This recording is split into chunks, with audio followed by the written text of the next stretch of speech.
buenas noches. La educación superior, las universidades, las facultades, aquellas que nos vinculan a veces a la UNA, como también a las universidades privadas, la proyección que tienen las personas cuando van a una carrera universitaria y el poder conseguir los títulos universitarios. Mucho de esto se fue hablando en la semana, también fue parte de la agenda del Parlamento Nacional. Y hoy queremos esta noche hablar con dos personas y que conocen y muy bien desde el ámbito privado cómo políticamente ha impactado, cuánto ha beneficiado la formación de los estudiantes en las diferentes áreas en el sector privado y ver un poco de lo que se venía publicando en algunos medios, como también la postura política en el Congreso Nacional. Quiero saludarle inicialmente a quien está a mi derecha, al doctor Sergio Duarte Masi, que es el representante de universidades privadas en el CONES. ¿Qué tal, doctor? Muy buenas noches. Buenas noches, Diego.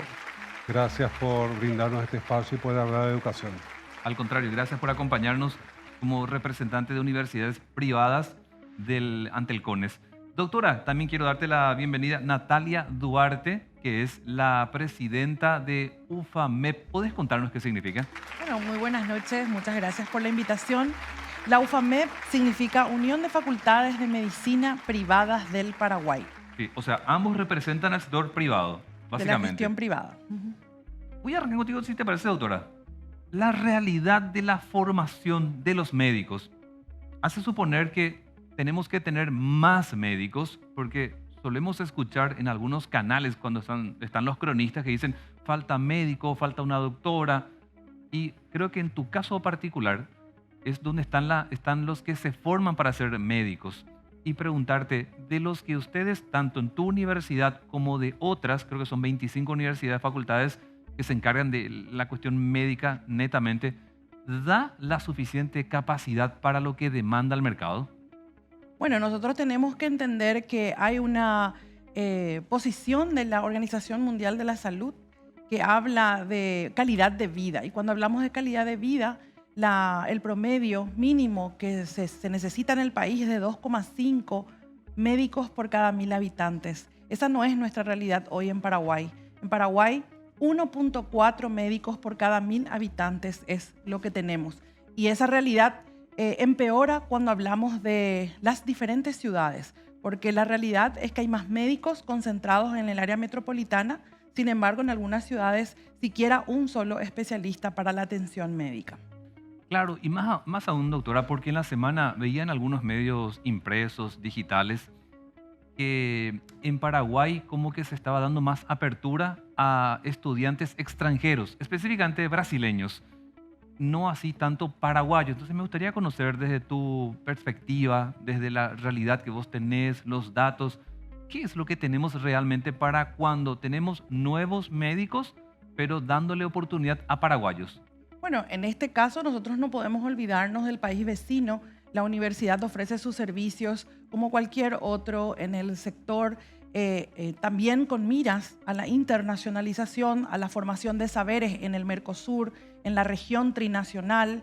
Y en este caso, Brasil está de igual manera necesitando médicos. 2,3 médicos por cada 1.000 habitantes. Es una realidad que no se acerca a la media.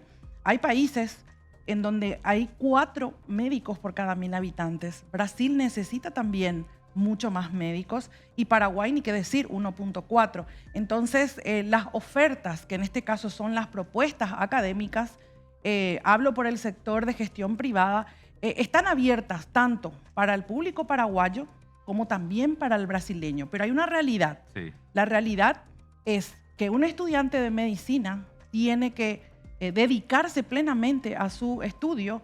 Eso significa 8 o 9 horas diarias en la universidad.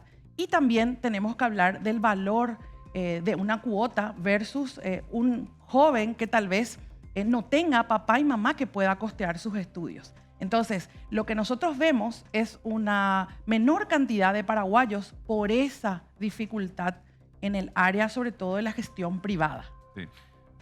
Para pasarlo ya al doctor. Doctora, ¿es muy cara desde el sector privado la carrera de medicina? Y estamos hablando alrededor del salario mínimo para cursos. Lo que tenemos que entender es que no es solo la cuota. La cuota, los libros, transporte que le tenga que llevar, lo que tiene que tener de insumos, de utilidad. O sea, hablamos de un estudiante que necesita al menos una inversión mínima de un salario mínimo para cubrir todo esto. Estamos hablando también de su receso. Si está en la universidad, tiene que almorzar, probablemente desayunar y merendar también fuera de su casa. Entonces, es un presupuesto que en Paraguay tiene que ser abordado desde diferentes aristas para una generación tal vez de políticas públicas que puedan favorecer el acceso de más estudiantes paraguayos a la carrera de medicina. ¿Por qué te consulto esto, doctora? Porque quisiera saber cuál es el apoyo que se está recibiendo en cuanto a becas. Porque si tenemos estudiantes talentosos, si tenemos estudiantes con voluntad y puede ser un potencial médico, una potencial doctora desde la medicina, qué bueno sería que el Estado paraguayo, con los recursos que genera, ya sea desde Itaipú, Yacyretá, pueda costearse una beca. Eso es demasiado importante lo que estás mencionando. Yo creo que en esta mesa que hoy por primera vez se está dando entre el Ministerio de Educación y Ciencias, el CONES, la NEAES y el Ministerio de Salud, este ha de ser un tema que también se ha de abordar. Nosotros desde hace tiempo, desde el gremio, venimos diciendo de que necesitamos más médicos en Paraguay y que estamos dispuestos a dar esa contrapartida como para que podamos permitir el acceso. Otra realidad que no tenemos que olvidar es justamente esa, la necesidad de que se queden en Paraguay, porque la necesidad de médicos es en el mundo. Después de esta pandemia es una realidad y las ofertas muchas veces salariales son más tentadoras fuera del país. Entonces, qué importante generar una política pública que permita al paraguayo estudiar medicina y en contrapartida pueda quedarse también en su país a brindar ese servicio de atención primaria, sobre todo a la comunidad. Le quiero preguntar al doctor esta noche que nos acompaña en Voces, ¿cómo en el CONES, que tanto hemos escuchado ya por el valor que tiene esta institución, está siendo tratado el tema, ahora mismo carrera medicina? Podemos abordar también otras carreras, pero ¿qué tratamiento le están dando ustedes como integrantes del CONES y en tu caso, doctor, como parte del sector privado, al tema crítica o a veces hasta, si quieres, aliento, porque tenemos las dos posturas, a las carreras de medicina en el sector privado? Bueno, antes que nada, el CONES siempre cumple la normativa.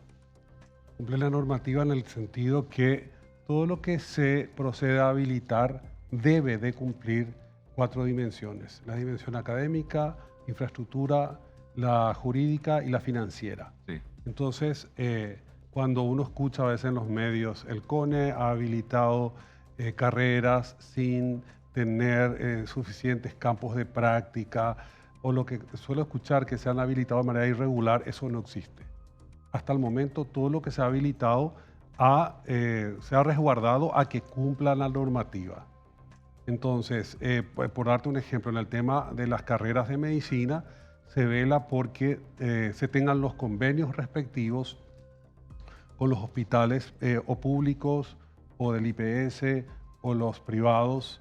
Así también se respeta que cumpla con la carga horaria establecida, que el mínimo te da la NEAES como carga. Después se hace cumplir la infraestructura, se hace una inspección, tienen que tener todos los laboratorios de prácticas preclínicas, clínicas, morgue, etcétera. Se hace un estimativo de cómo va a progresar la matrícula y hasta el momento no existe ninguna prohibición explícita a no poder habilitar. Más bien, hay voces, como se dice, claro, de las investigaciones que hacemos o las percepciones que tenemos de que hacen falta médicos.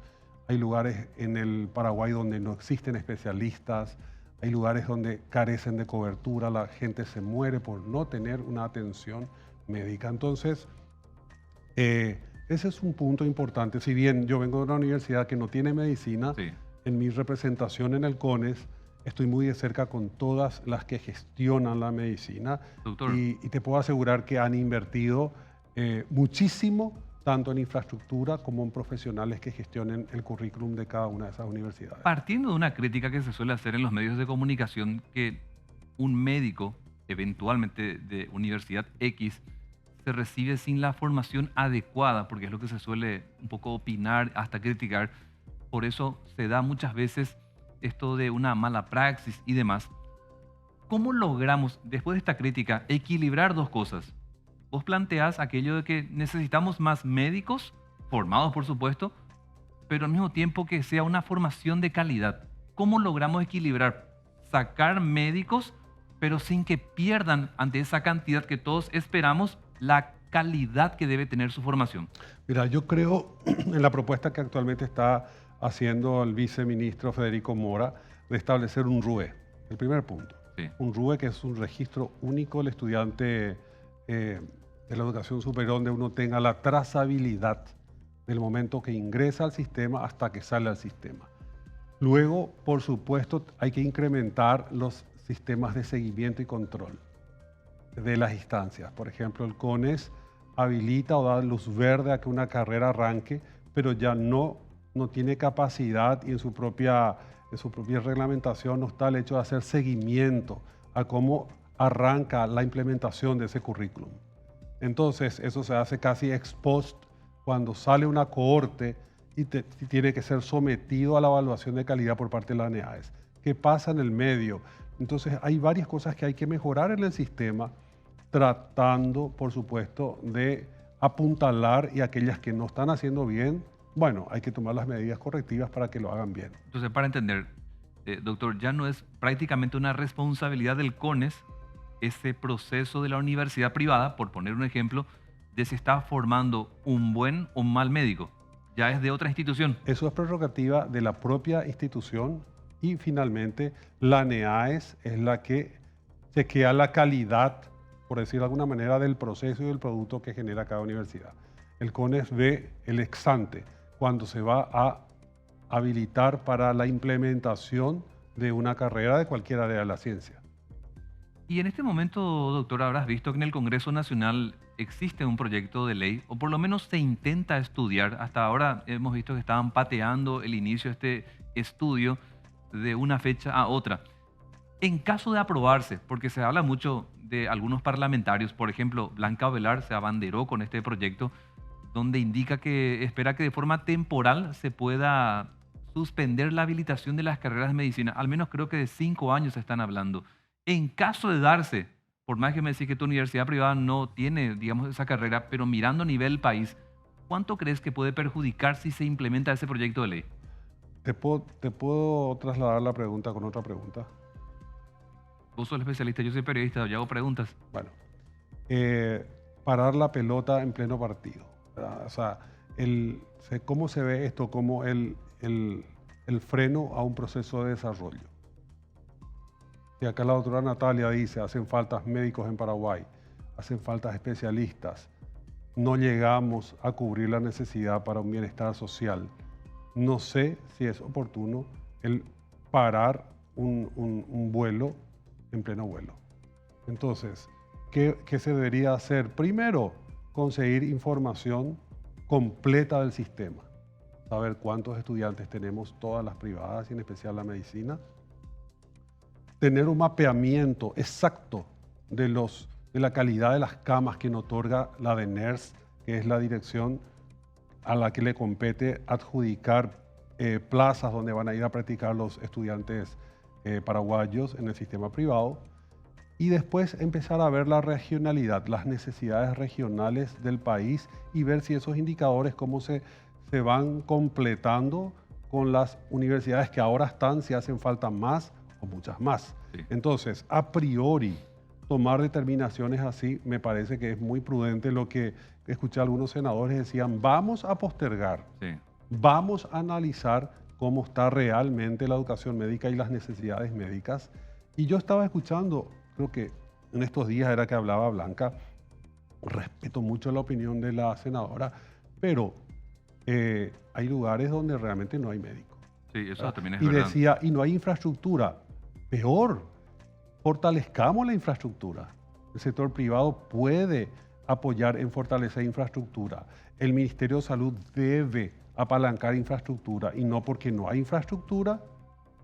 Yo simplemente digo, como no hay infraestructura, dejo de formar personas. Doctor, O- pero ¿cómo podemos no, lograr? no sé si me explico. Sí, Entonces, entiendo. el problema es delicado, pero yo creo que amerita una investigación profusa y profunda para tomar ese tipo de decisiones. Mira, tomo tu palabra, pero quiero ahondar un poco en un punto que tocaste, doctor. ¿Cómo podríamos lograr, si es que no se frena esto de este proyecto de ley de no habilitar por 5 años? Ponele, continúa la idea de la formación anual de los estudiantes en medicina, pero sin que estos estudiantes se focalicen en trabajar, en que la gestión de su función como médico sea solamente Asunción, Central, Alto Paraná, porque hay lugares realmente en el Chaco paraguayo o en otros puntos donde hay una carencia de médicos o en la campaña, como se suele decir. Porque ¿qué es lo que pasa, doctor? Se recibe el estudiante de medicina, pero quiere trabajar acá en Asunción, en el Claro. departamento central, pero en los lugares donde no hay médicos no quieren ir. Yo creo que lo que está haciendo Brasil es excelente. Yo haría un más médicos Paraguay. tipo Brasil, más médicos Paraguay. Es decir, incentivar justamente eso, que los profesionales sean mejor pagados, haya una consideración del grupo familiar que tiene que ser trasladado, se sitúen en los lugares más carenciados, veamos las necesidades de infraestructura para también hacer todo un plan país Sí. de acompañar esto. Y me atrevería a decir, ¿por qué no un examen de conocimientos si tanta duda hay? Y entonces los mejores que van pasando ese examen teórico práctico son los que van ocupando esas plazas. O sea, yo levantaría la vara, yo levantaría los controles, yo haría una serie de exámenes públicos para que accedan a esos lugares antes de empezar a atacar y matar la propuesta. Y antes Sí. que el profesional médico que egresa de las universidades, sobre todo de las privadas, no es hospital céntrico, es un profesional generalista que trabaja mucho en la salud preventiva, la salud familiar, que recorre los sectores carenciados como para tratar de prevenir las patologías a la familia. No es el que te va a operar, te va a hacer una neurocirugía, te va a tratar un problema de cáncer. Ese es el especialista Sí. que también la especialización médica está en crisis en Paraguay. ¿A vos te gustaría, doctor, por lo que entendí o como interpreté, es que en aquellos hospitales donde tenemos carencia de médicos, se le pueda pagar a ese médico que iría de Asunción o Central a ese hospital que tiene carencia de médicos por el mismo trabajo que se hace en Asunción o Central, pero que se le pague mucho más en ese hospital? ¿Te Por- parece que esa sería una salida? Por supuesto, tiene que haber una discriminación positiva al que se traslada en lugares recónditos con su familia, porque ahí es donde el profesional paraguayo dice, oh, ¿a dónde voy? Ve Brasil como mejor oportunidad. Y muchos paraguayos que estudian tanto nacionales como privadas Sí. van y hacen la reválida de su título y se quedan en Brasil. Estamos perdiendo fuerza laboral en el sector de la medicina y eso es delicado. Doctora, vuelvo contigo. Sí. En caso de que en el Congreso Nacional prospere esta iniciativa y se pueda no habilitar la carrera de medicina por 5 años, ¿cuánto percibís que puede perjudicar al país? Bueno, en primer medida yo diría que eso no soluciona la problemática que manifiestan que existe. Porque si estamos hablando de una objeción de la calidad de la formación actual de las instituciones formadoras que estamos proponiendo, ofertando actualmente, el hecho de suspender nuevas ofertas no asegura la calidad interna. En este caso, nosotros en promedio en el MEC estamos registrando aproximadamente 1.500 títulos por año. Hay una alta cantidad de estudiantes que vienen a nuestro país para estudiar y luego regresan a su país. Y también hay una fuga de muchos paraguayos que están hoy accediendo a este tipo de políticas públicas que manifestó el doctor Sergio en otros países, como por ejemplo Brasil, que permite que un egresado paraguayo vaya y participe del proceso e ingrese y ejerza su profesión. Entonces, nosotros estamos hablando hoy de una necesidad de aproximadamente 8.000 médicos. Si suspendemos, vamos a tener que demorar aproximadamente 25, 26 años para poder llegar al objetivo. Esa no es una realidad que va a solucionar el problema país. 8.000 médicos. 8.000 Y acá no estamos médicos. hablando de enfermeras, No. ni de otros especialistas. 8.000 médicos. ¿Esto tiene que ser anual, vos decís, doctora, o en una proyección de No. varios años? Es para llegar al 2.5. Estamos hablando de una necesidad de 2,5 médicos por cada 1.000 habitantes, 4, que es lo ideal.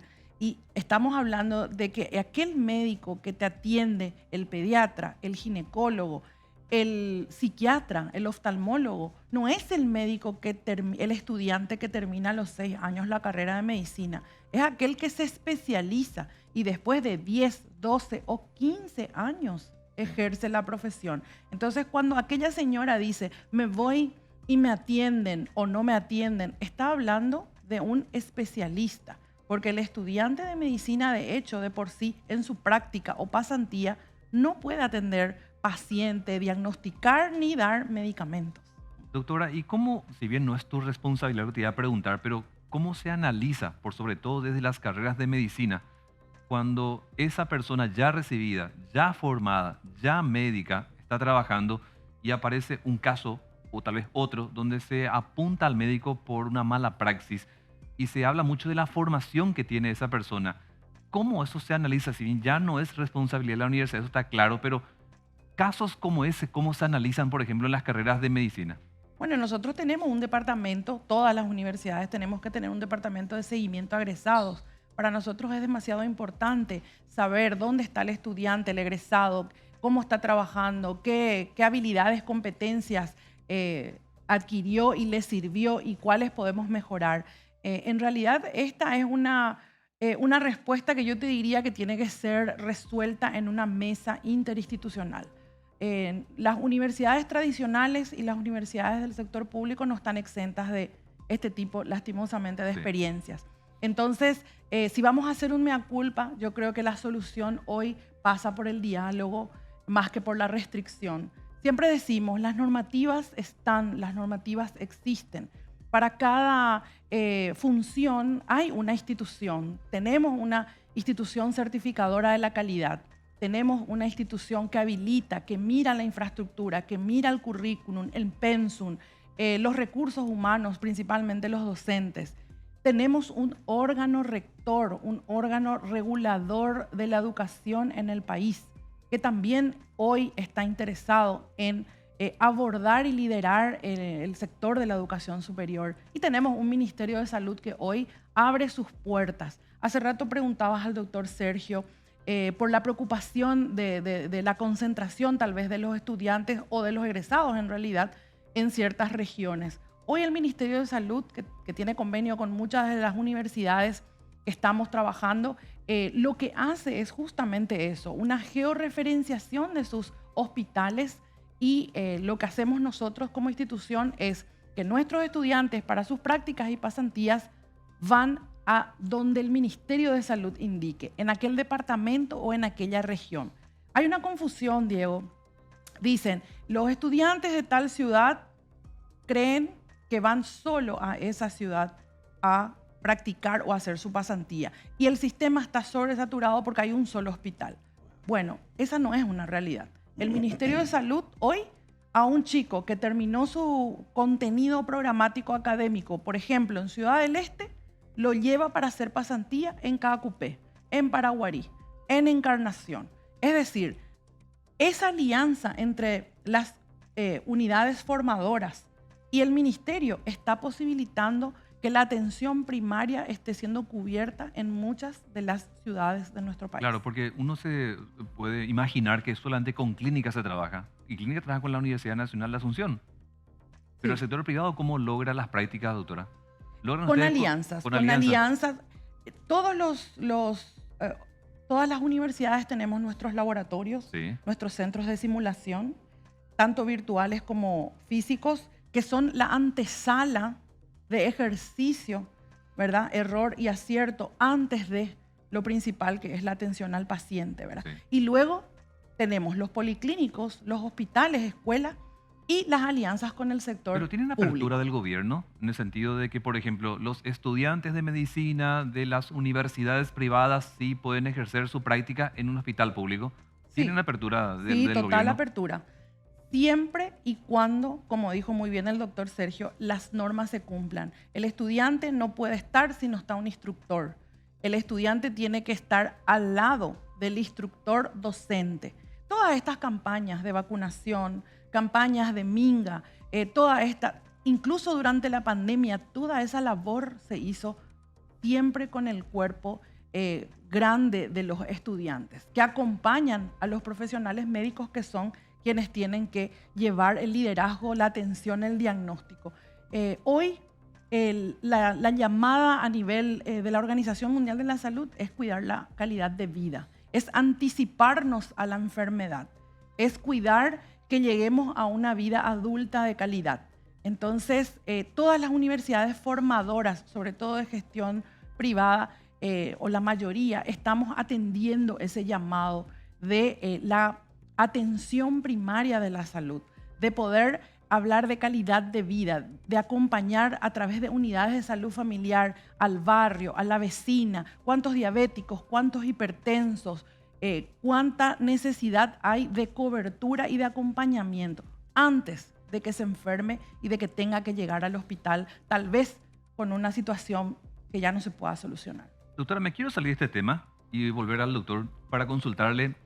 ¿Cómo toman ustedes desde el CONES, si bien está siempre hablando en nombre del sector privado, lo que venía publicando un medio específico con relación a 1000 títulos truchos o retocados, inventados, el término que quieras, y que dio a conocer el propio Ministerio de Educación y Ciencias, que no tenía cómo verificar si esos documentos que se acercó al MEC eran verídicos o no, que ya los aceptaba? De escuchar a Luis Ramírez hablar del tema e indicar que el MEC ya recibe tal cual de la casa de estudio del sector privado y termina aprobando porque ya viene prácticamente así con toda esa documentación del sector privado.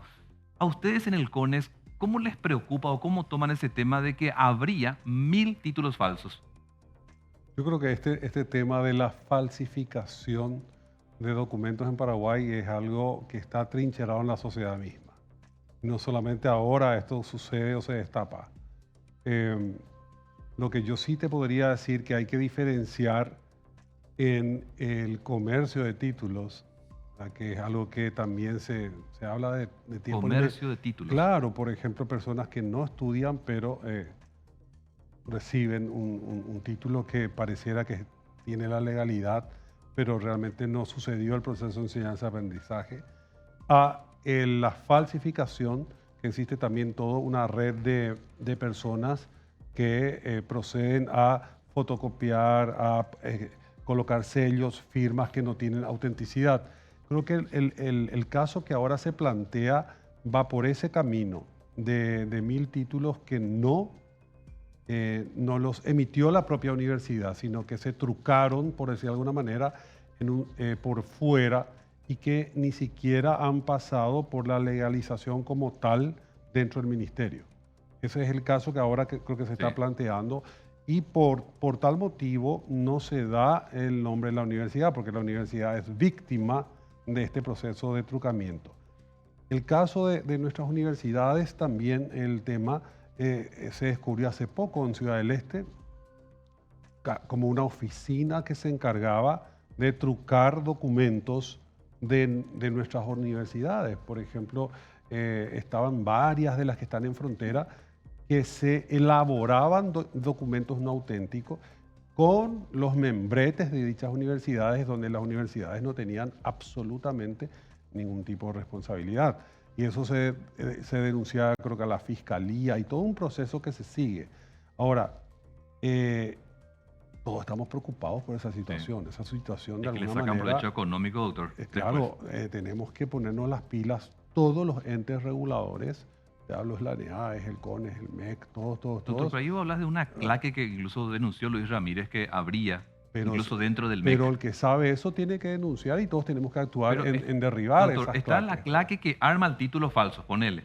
Pero también está el que recibe el título y lo hace con una finalidad. En el Estado, por ejemplo, están aquellos subsidios porque tiene título universitario, por una formación académica universitaria, o porque necesita acceder a un cargo que requiere de ese título. Entonces le están sacando provecho económico a algo que irregularmente consiguió.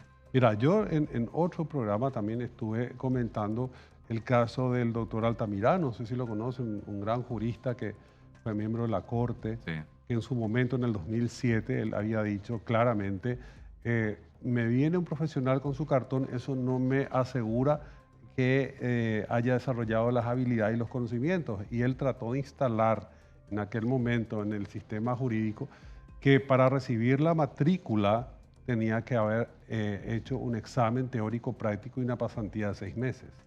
Eso no fue aceptado. Sí. Esa propuesta quedó cajoneada. 2007 estoy hablando. ¿Hace cuánto ya él se anticipó en decir necesitamos medir el conocimiento? Por eso que en otros países existen los colegios. Están colegiadas las profesiones y esos colegios son los que te otorgan de alguna manera la matrícula para que vos actúes como profesional. ¿Pero estás de acuerdo con esa propuesta? Pero claro, de alguna manera tenemos que tratar de ir midiendo los conocimientos de los estudiantes que salen de nuestras casas de estudio. Pero doctor, no es lo mismo título a la matrícula. O sea, el título te da la universidad. El título por ley, existen todas las universidades que están funcionando, existen por ley. Y por ley otorgan esa titulación. Sí. Ahora, existe otro mecanismo objetivo para saber si la persona adquirió o no adquirió las habilidades y los conocimientos después de haber salido de la universidad. Es la matrícula. Que es la matrícula. Ahí es donde muchas veces van a haber incluso hasta ranking de cuáles universidades tienen mejor ranqueo con profesionales que tienen mayor conocimiento al pasar esos exámenes ¿Vos sabés colegiados. que, doctor, cómo se consigue? Son Sí. mecanismos que tienen otros países. Tiene Estados Unidos, tiene varios países de Europa, tiene Chile. Entonces, no hay que temer a eso. Paraguay tiene que caminar hacia algo parecido y hay que conversar. No hay que temer. En el tema de educación, por ejemplo, doctor, para aquellos que desean ser profesores de secundaria, veo que además de la licenciatura como mínimo que deben tener, siempre les exigen aquello de la didáctica media. Habilitación Habilitación. pedagógica. ¿Y cuánto dura el curso? 1 año. 1 año. Y si no hace ese curso, no tiene la matriculación. A mí me tocó pasar por ese proceso donde tenía que hacer, en el ICE en su momento, el curso de 1 año. Así. Y ese es un proceso, pero otra vez de formación. Imagínate en el caso tuyo que planteabas, doctor, en el Poder Judicial de 6 meses de práctica y una prueba de conocimiento que decías que es otro tipo, pero para conseguir también la matriculación. Y ahí vos vas a notar realmente que baja el número entre los que se recibieron y tienen esa finalidad, ponerle de trabajar en el palacio. Y ahora, todo es conversable y analizable. Esos tiempos pueden bajar, no hace falta que sean 6 meses, puede ser una experiencia de un mes de práctica y un examen bien profundo y bien fuerte teórico práctico y se acabó. Y con eso vos ya tenés elementos para decir, me gusta el perfil que está llegando, es el que estamos buscando, ok, tiene la matrícula para poder trabajar en este ambiente. O sea, son alternativas que yo creo se tienen que ir pensando, Sí. conversando, diagramando para mejorar lo que ahora está. Incluso en el sector privado. En el sector privado hoy las empresas ya no buscan altos perfiles solamente con el título, sino que buscan competencias, capacidades, habilidades, destrezas. Entonces, nosotros también tendríamos que entender que para ocupar cargos o para concursos, tendríamos que evaluar también esas competencias. Las habilidades blandas, como se dice, que también son necesarias, la de liderazgo, que son necesarias para una gestión. Esas son, digamos, competencias que se pueden medir y evaluar de otra manera. No decimos que no se vea el título, que no signifique y que no importe la carrera universitaria, pero para estos accesos, sobre todo si hay duda hoy de la formación, esta es una alternativa. Le quiero preguntar a ambos que manejan universidades privadas. Yo vengo de la UNA y en 2 formaciones que tuve me exigieron lo que se llama tesina en el caso de la licenciatura y en la maestría tesis. Cuando yo empezaba a hacer este tipo de trabajos para culminar el grado, recuerdo que éramos 70 y tantos. Nos recibimos solamente 5 o 6, creo, de los 70 y tantos. Anterior a ese proceso, toda la gente se iba recibiendo. En la maestría me pasó lo mismo. Éramos 30 y tantos, solo yo me recibí. El resto, digamos, está en un proceso todavía. ¿Por qué pongo ese ejemplo, doctor? Porque quiero consultarle a ustedes cuál es la finalidad de una tesis o tesina. ¿Es frenar realmente que al mercado salgan nuevos profesionales? ¿O quieren probar el conocimiento del estudiante con un trabajo de grado que es metodológico y que tiene una estructura científica? ¿Cuál es la finalidad? Porque Yo me recibí en el 2007 en filosofía. Yo recuerdo que unos años anteriores no se implementaba la tesis en otras universidades. ¿Cuál es la finalidad de una tesis realmente? ¿Frenar que al mercado vengan nuevos profesionales o qué? Perdón si metí Estás poniendo un tema bastante controversial. Sí. A ver, con una tesis, lo que uno trata es de demostrar que el profesional que va a egresar de tu casa de estudios también tiene una posibilidad de ser un investigador en su área de expertise, Sí. en cualquier área. Lamentablemente, todo eso que se enseña en metodología de la investigación científica, tal vez no se aplique de la mejor manera, entonces las tesis realmente no son trabajos de alta profundidad. Entonces, finalmente tampoco me dije en una tesis el conocimiento acabado o le pones en práctica su profesionalismo, por decir de alguna manera. Hay otros formatos de salida actualmente muy validados en el mundo y en otros lugares, como ser, por ejemplo, te voy a dar un ejemplo, una carrera de audiovisual. Sí. ¿Qué mejor sería que pedirle que realice un cortometraje Fantástico. con todo lo que implica la producción de sonido, producción de imagen, guión, filmación, todo lo que implica el que demuestre que va a ser un excelente profesional en el área? Concuerdo. Entonces, a veces vos le pedís tesis a esa persona y está perdida en el planeta tratando de responder a su pregunta de investigación y su hipótesis no va para ningún lado. Sí. Entonces, se empantana y al final no termina la carrera.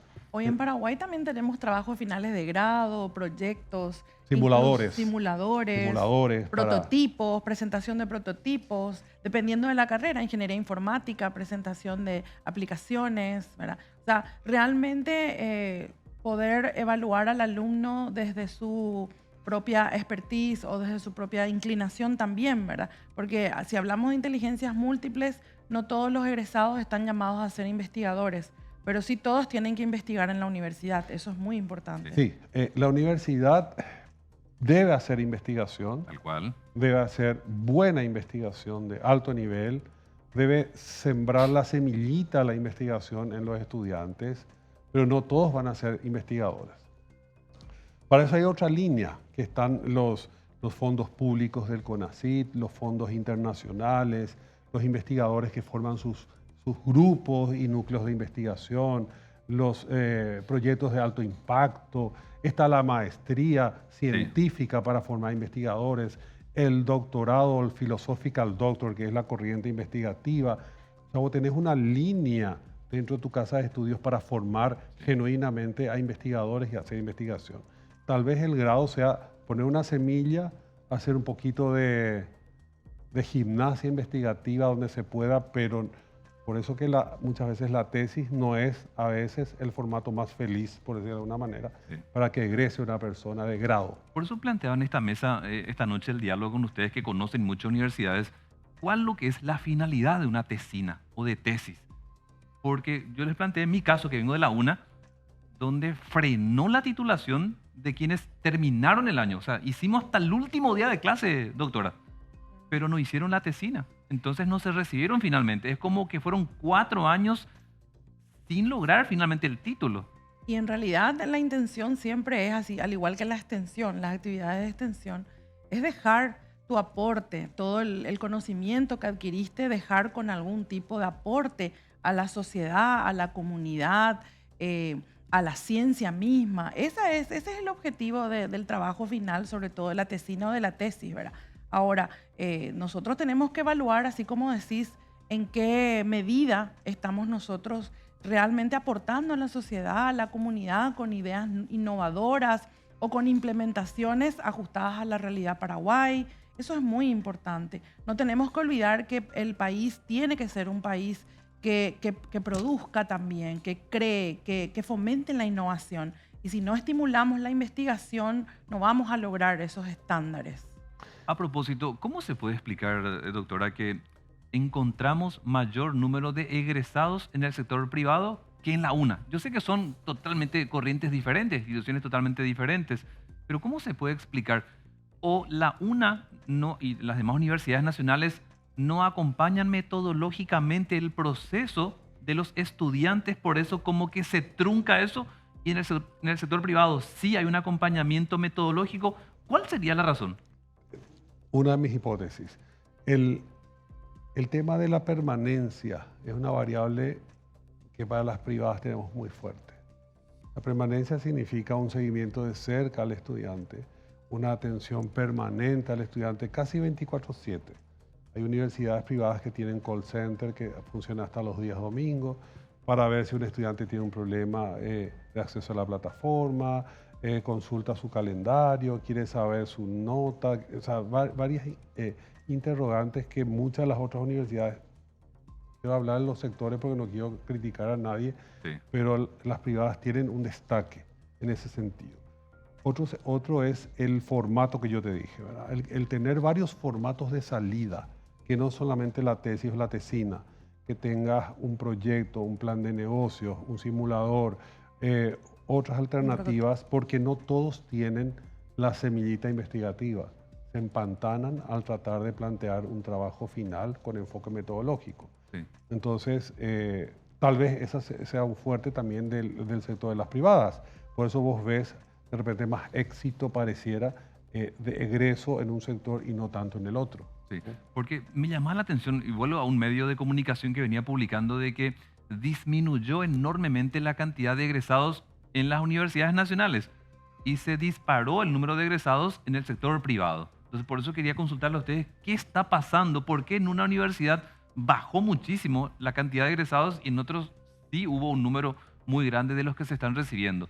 Bueno, para nosotros, instituciones formadoras de gestión privada, nuestra, sobre todo, mayor fuente de ingreso hoy viene a ser el arancel, la cuota del estudiante, y nosotros nos preocupamos mucho por mantenerle, formarle, como prometimos, mantenerle entusiasmado, motivado para que pueda estudiar, para que pueda realizar sus actividades, para que pueda hacer extensión, para que pueda hacer investigación, y también somos los principales buscadores, promotores de la empleabilidad. Yo creo que esas alianzas que las universidades privadas tenemos con el sector privado, valga la redundancia, a través de alianzas estratégicas que permiten que nuestro estudiante, hay veces estando a mitad de año, a mitad de la carrera, pueda acceder a un primer empleo y que puedan ser vistos por este sector importante, también genera entusiasmo.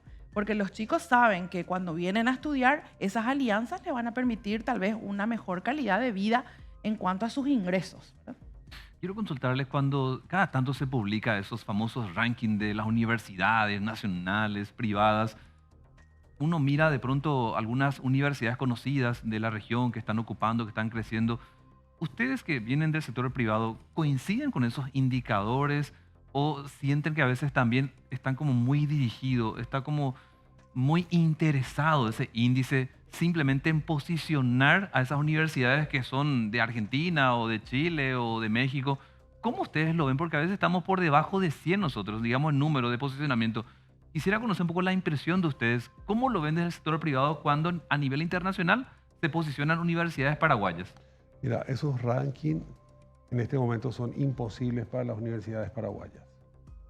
Solo la nacional es la que se movió un poco en el ranking, uno de esos rankings, el QS. Estos rankings tienen indicadores, por ejemplo el de Shanghái, ¿verdad? Te exige medallas Fields y premios Nobel que tenés que tener en tu sistema, en tu universidad para poder posicionarte. O sea, imagínate eso, pedir a alguna de nuestras universidades, tanto públicas como privadas, no tenemos un desarrollo científico tan fuerte para pensar en esa línea. No es que es imposible, Sí. ojo, que es complicado. En cambio, el ranking QS no tiene eso, pero sí se hace una encuesta de percepción.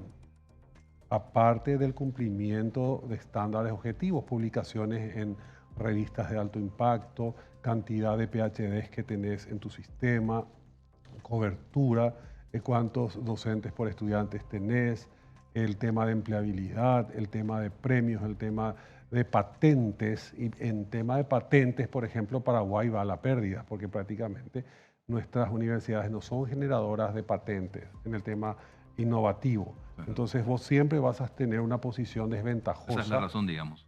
Claro, vas a tener una posición desventajosa en esos rankings. O sea, uno tiene que ser muy coherente, muy crítico en saber que vamos a estar siempre en una posición que no es la mejor.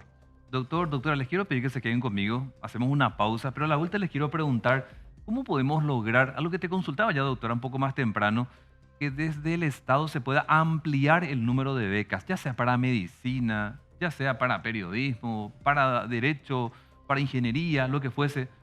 Yo de verdad quisiera que tanta gente humilde que quiere estudiar en la universidad pueda tener un respaldo del Estado paraguayo para que pueda estudiar. Pero me gustaría escuchar esto a la vuelta de la pausa. Quédense con nosotros, esto es Voces.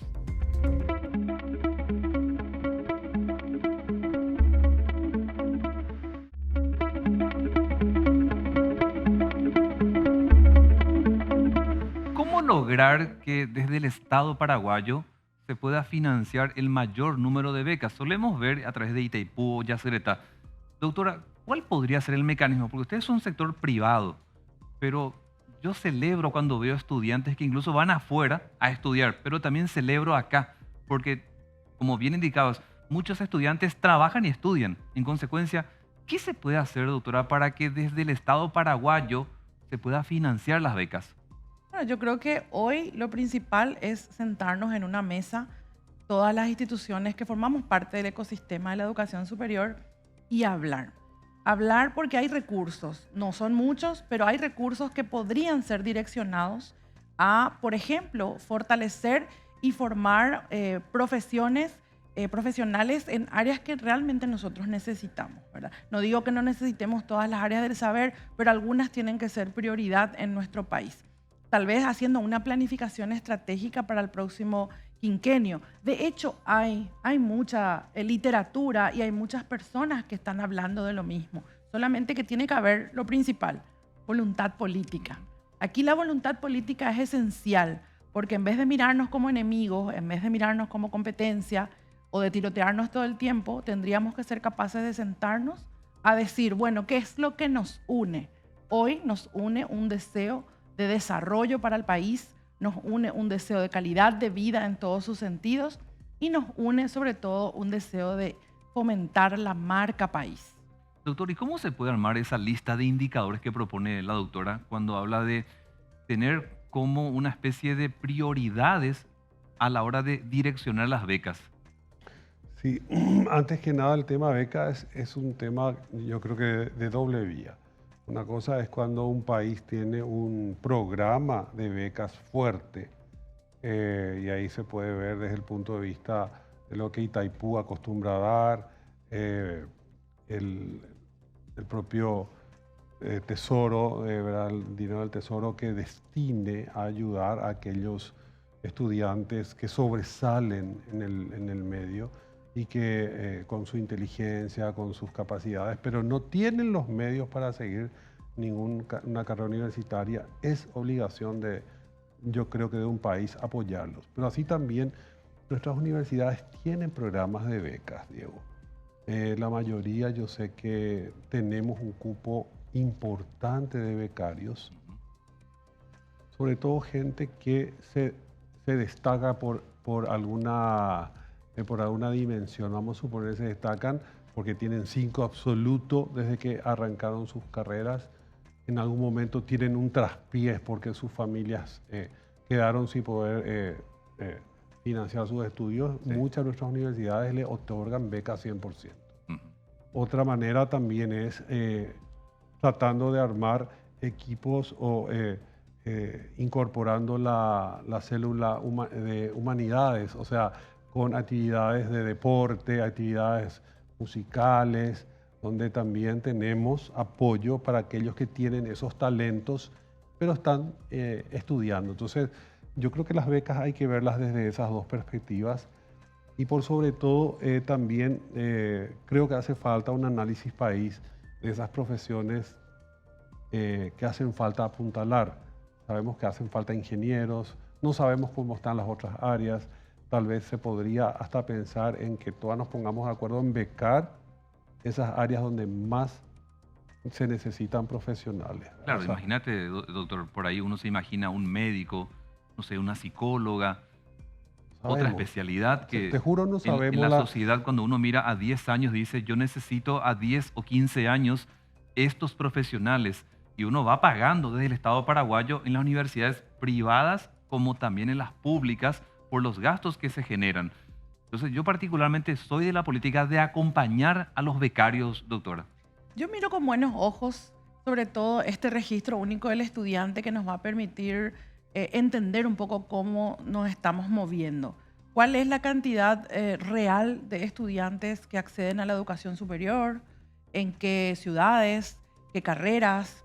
Y sobre todo también esa trazabilidad nos va a permitir a partir de los datos, porque volvemos a lo mismo, no podemos generar ningún proyecto, ni ninguna política pública, ni ninguna ley, si es que no tenemos datos reales para poder hablar. Entonces, aquí, primero lo primero, nosotros estamos ya a puertas de un 2024 en donde todas las universidades vamos a presentar la nómina de nuestros alumnos matriculados, en qué carreras, en qué ciudades, en qué filiales, y eso va a generar una serie de análisis que todos tenemos que hacer y a partir de allí creo que se van a dar los primeros cambios, sobre todo apuntando a este desarrollo que siempre decimos que pretendemos para nuestro querido país. Pero además, doctor, se le va a dar transparencia a la cosa, porque cada tanto aparecen políticos, incluso en el Congreso Nacional, que aparentemente no hicieron el curso, o si lo hicieron les duró 2 años y medio y tiene un título de abogado, y después se sienta entre los integrantes del jurado de enjuiciamiento de magistrados o del Consejo de la Magistratura, y tienen títulos porque quieren llegar a esos espacios de poder. Yo quiero agregar algo, si me permitís, Diego.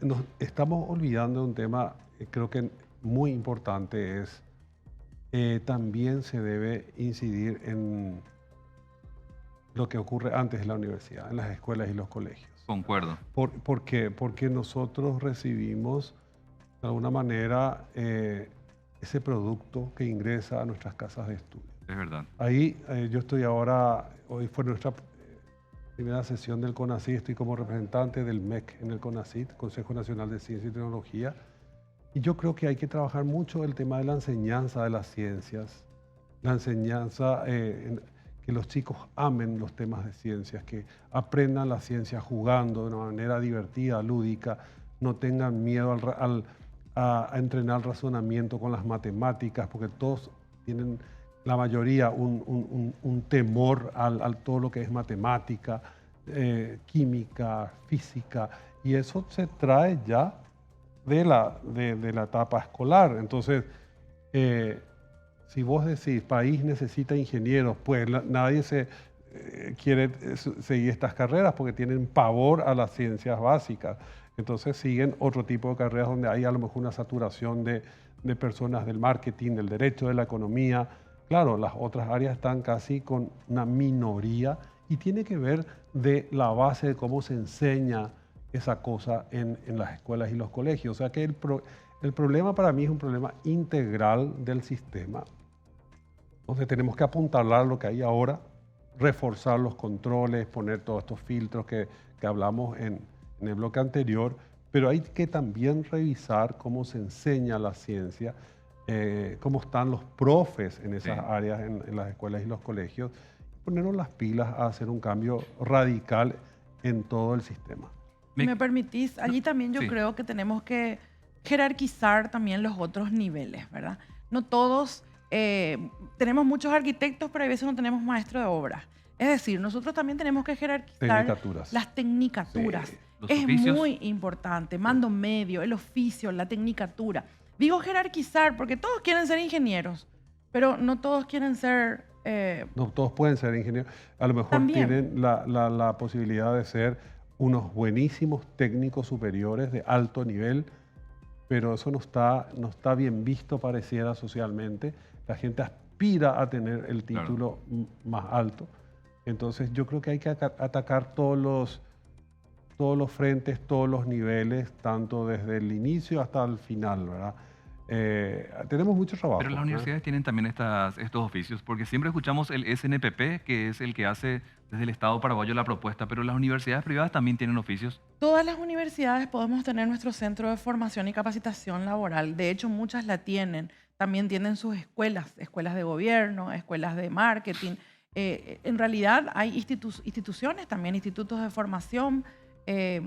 Nosotros lo que tenemos que hacer es sobre todo eso, generar este diálogo, por ejemplo, con Interesante. espacios como el tuyo. Doctora, gracias por acompañarnos esta noche. Doctor, también Gracias. espero que hayan pasado bien y Muy que no bien. sea la última, porque estamos en una etapa donde se vino publicando mucho sobre el tema títulos, medicina, otras carreras, sector privado, la nacional, el Congreso Nacional, así que me parece interesante que ustedes estén abiertos a conversar sobre el tema, por más polémico que suele ser. Doctor, gracias por acompañarnos.